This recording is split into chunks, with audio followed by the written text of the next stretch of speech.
बर्तमान एक बड़ खबर चौद्वारे मातिछन्ते लुटेरा केतेबेले दुकान तो केतेबेले घर आउ केतेबेले मंदिर किछि छाड़ू नाहंती लुटेरा।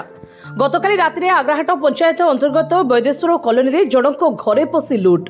वैदेश्वर कॉलोनी स्थित स्वर्गत हेमंत पंडाଙ୍କ देहांत परे तांको परिवार बाहरे रुहंती। तेबे यार सुजोग नै किछि दुर्बृत्त गतकाली रातिरे तांको घर कबाट भांगी घर भितरे पसी आलमीरा ताला भांगी सुना अलंकार सहित किछि जिनिस चोरी करि नै जाइछन्ती।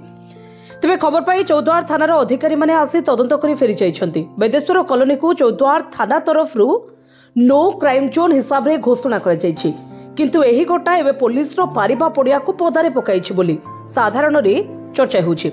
केतेबेले दुकान तो केतेबेले घर आउ केतेबेले मंदिर किछि छाड़ू नाहंती लुटेरा। पुलिस को खोला चैलेंज करी मारी लुटी नेउछन्ती लुटेरा।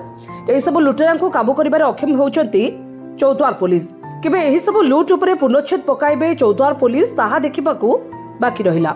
चौद्वार नवीन राव को रिपोर्ट जे न्यूज।